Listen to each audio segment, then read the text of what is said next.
this morning, I was hanging out with the Lord, and as I was diving into His Word, I was looking at Deuteronomy 7, and just wanted to share a little bit with you. It says here, when the Lord your God brings you into the land which you go to possess, and has cast out many nations before you, the Hittites, the Girgashites, the Amorites, the Canaanites, the Perizzites, the Hivites, the Jebusites, 7 nations greater and mightier than you.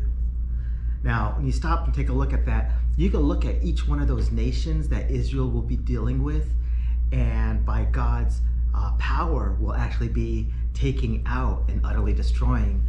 You can look at those as your flesh. And when God is telling Israel to utterly destroy a certain nation, you can now then apply that into your own life as you being someone that God's molding to utterly destroy your flesh, putting your flesh to death. And that's basically what taking up your cross daily and follow after me. Taking up your cross, the cross being an instrument of death, you're putting your flesh to death every single day. And we want to put away that old man. And so that's what's been happening with Israel. Israel, you can look at it as one person coming together out of the wilderness after 40 years. God has been removing all of that generation that was faithless, that generation that was murmuring, that was complaining, that was rebelling.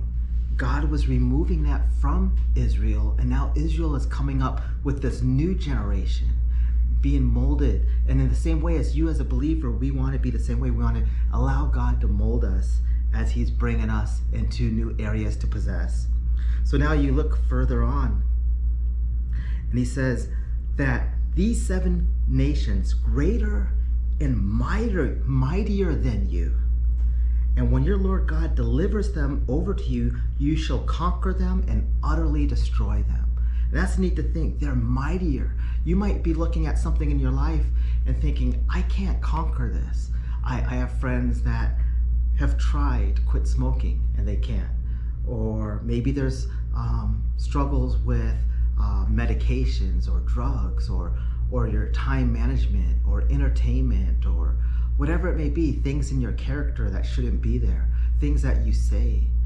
And you might be thinking, I've tried and it's hard. And God's telling them they're mightier than you, but you will utterly destroy them. You shall make no covenant with them, nor show mercy to them, nor shall you make marriages with them. You shall not give your daughters to their sons, nor take their daughters for your sons, for they will turn your sons away from following me to serve other gods. So the anger of the Lord will be aroused against you and destroy you suddenly. So He's basically saying, you don't even flirt with it. You don't even have their daughters for your sons and vice versa.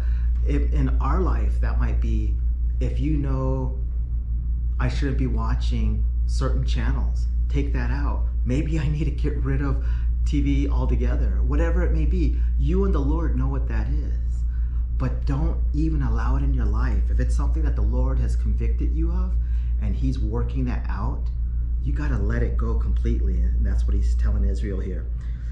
But this you shall deal with them. You shall destroy their altars, break down their sacred pillars, cut down their wooden images, and burn their carved images with fire. So basically just putting all that, destroying it, burning it. I know in San Carlos, I have a good friend, Eric Johnson. When he came out of his traditions, anything dealing with the traditions, calling upon different spirits, he got the drums, he got whether it be dress or any of the instruments, he burned them. He just burned them. Maybe it could be anything else. It could be like I said, getting rid of TV service or certain entertainment, or maybe certain things that you're doing. Utterly destroy it, utterly get it out of your life. And this is the beauty of what God's doing. Not only is He molding them and He's molding you and molding me, but He wants to do this because of a couple things. For you are a holy people to the Lord your God. You know, we are holy. We're called to be holy. You know, the word says to be holy, for your Father in heaven is holy. We need to be holy, following after God. Your Lord God has chosen you to be a people for Himself. And that's awesome to think. Now, yes, we're chosen. If you're called into a relationship, you are chosen.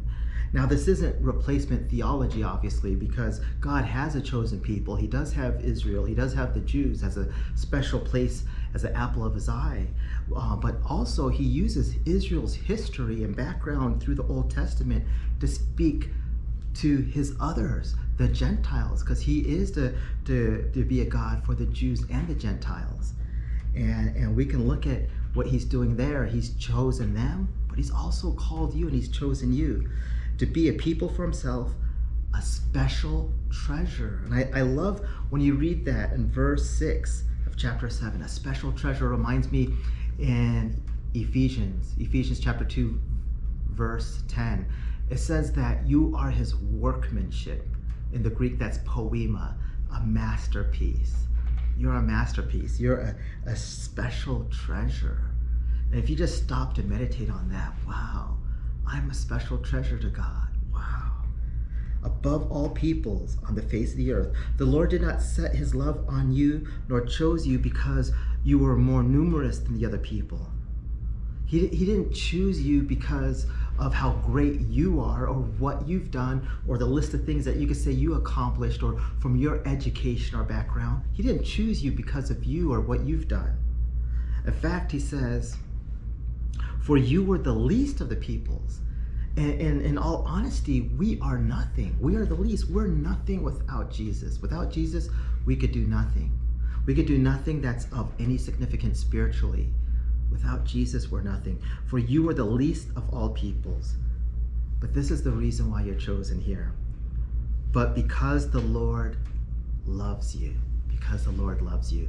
And that's awesome to look into, just to meditate on that, dwell on that, because the Lord loves you.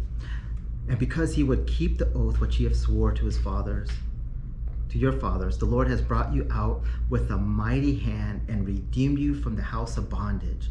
You know, and in the same way as he took Israel from a house of bondage, it says, from the hand of Pharaoh, king of Egypt, he's taken you from bondage from the world. Egypt is an example of the world. So with his mighty hand, he's taken you out of bondage. And I love how they use the word redeemed. Way back here in Deuteronomy, using redeemed right away brings us to the cross, just in remembrance of what Jesus has done. He's redeemed us by his blood on the cross. So he's redeemed you from the world. And so I just wanted to share this with you just to encourage you to know what an awesome God we have, that he loves us, he chose us, and he loves you, and he redeemed you.